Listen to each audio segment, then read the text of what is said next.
라는 말도 했습니다. 네. 자, 황 의원님 수첩이 비슷한 취지에서 이제 쓰신 거죠? 네, 네. 제가 이제 그 국회에 와보고서 본회장을 보고, 처음에 정말 좀 충격이었달까. 한 게 한 몇 가지 있었습니다. 하나는, 야, 어떻게 이 300명 의원들이 뭐 별다른 예외 없이 거의가 다 이 바짝바짝거리니 금배지 다 이게 폐용하는 거. 예. 그게 좀 저는 좀 이해하기 좀 어려웠습니다. 예. 그리고 또 하나는 이제 제가 들어와서는 이명박 대통령, 박근혜 대통령인데 그 대통령이 들어오는데 상대 당 저희 이제 야당이죠. 예. 야당에서 일어서지도 않고 그냥 앉아만 있는 거를 보고 참 이건 바람직한 모습이 아닌 것 같다. 더구나 외국의 대통령이 올 때는 여야 없이 다 일어납니다. 근데 자기 나라 대통령이 올 때는 일어나지 않는단 말이에요. 예. 근데 얘기 들으니까 노무현 대통령이 또 입장할 때 한나라당도 역시 마찬가지로 이제 그랬다고 합니다.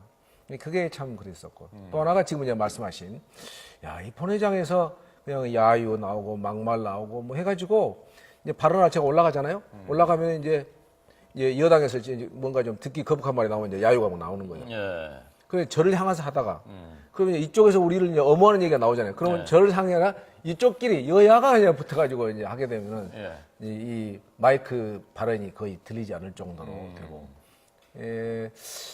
야, 이거 보면서 이게 우리나라 여의도 정치의 모습이구나. 제가 군수를 좀 했잖아요. 그 군의회에서도 또 도의회에서도 없는 일입니다. 다 경청을 합니다.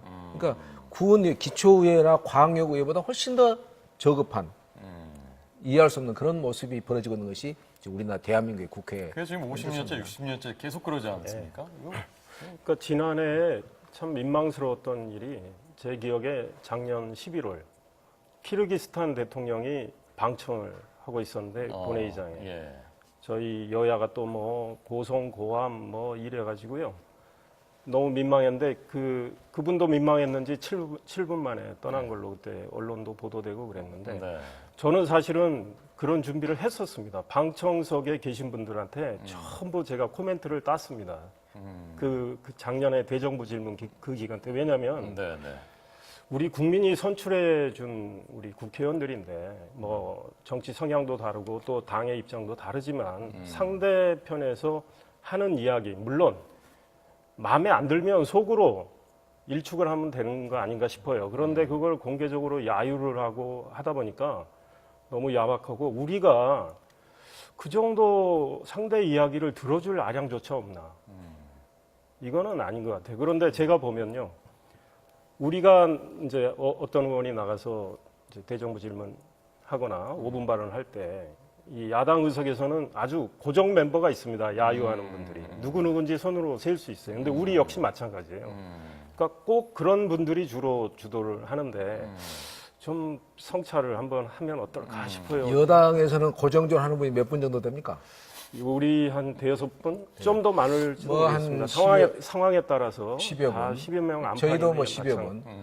그런데 그분들이 주도를 하다 보고 나중에 그러다 보면 뭐 또 좀 커지기도 하고 그런데 이제 단상에 서서 말씀하시는 분들이 굉장히 그런 당황을 하죠. 고함이나 이렇게 야유가 나오면 그 하던 이야기들을 제대로 또 진행 못하는 경우도 있고 그래서 아이 속으로 코웃음을 치면 되지 않나 좀 들어줄 아량은 있어야 된다 저는 이런 생각을 합니다.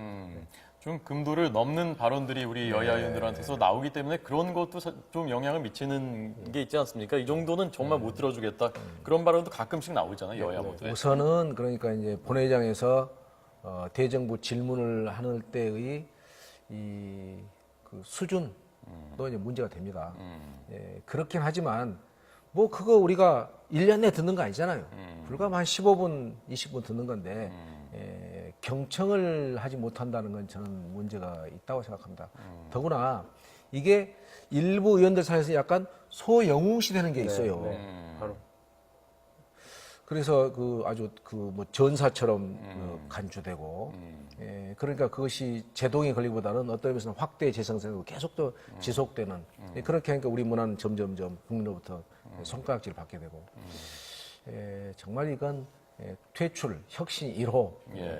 우리 호준석 부장 말씀대로 그런 사고가 난 적이 있습니다. 이렇게 하다 보니까 과해가지고 지난해도 저희 당에서 어떤 분이 좀 과하게 해서 당연히 야당에서 사과 요구를 하죠. 그러니까 본인도 사과를 했거든요. 그럼 본인도 스타일 국인 거잖아요. 그러니까 자꾸 야지를 놓다 보면 습관이 됩니다. 그러다 보면 진짜 더 과한 말이 나와서 결국은 망신당하게 되는 거죠. 예, 야지는 표준말이 아닙니다. 그렇죠. 예, 농담이고요. 자, 그 기업인들 부르는 거 마지막으로요. 지금 그게 논란이지 않습니까? 기업인들 증인들 부르는 증인. 거. 그거 필요합니까? 아니면 정말 그 없애도 되는 겁니까? 가장 최소한이 돼야 된다고 보고 예. 이런 일은 있었습니다. 저도 뭐 중앙일보 워싱턴 특파원 했지만 2010년인가에 그 도요타 회장을 미국에서 의회에서 불렀어요. 8시간을 청문을 했습니다. 그런데 처음에는 이분도 대리사장을 내보내려고 했다가 자기가 나가겠다. 그런데 진정성 있게 그 렉서스 리콜 사태가 났을 때 그래서 설명도 하고 죄송하다는 이야기도 하고 분위기도 바뀌었고 했는데 그러니까 불렀을 때는 진짜 핵심적인 문제에 대해서 심도 깊은 토론이 이루어져야 되겠죠. 근데 우리는 지금 국민들도 아마 그런 생각을 갖고 계실 거예요. 불러서 망신 주게 하는 거 아니냐. 의원들이 호통치는 거 아니냐. 또 부르는 과정을 통해서 또 무슨 밀당이 있는 거 아니냐. 이것도 표준말 아닌가요? 뭐 이런 것들 때문에 우리 이미지가 나빠지는데 가능한 한 기업의 활동에 방해를 하지 않는 선에서 그 다음에 어떤 문제가 생겼을 때는 글쎄 저 회장이다 이런 오너다 이런 분들보다 뭐 의사 결정을 하는 과정에서 가장 잘하는 사람들 임원이나 뭐 이런 사람들을 불러서 찬찬히 따지는 거 어떤가 싶습니다. 예, 알겠습니다. 시간이 다 돼서 아, 그런가요? 저도 한 의원님 말씀 말씀 하려고 했는데. 다음에 듣도록 하겠습니다. 자, 오늘 의원 수첩 초선 의원 두 분에게 드렸습니다. 국감 잘 해주시길 부탁드리겠습니다. 다른 분들한테도 좀 이런 문화를 전파해 주십시오. 자, 두 분 고맙습니다. 잘 들었습니다. 고맙습니다. 감사합니다.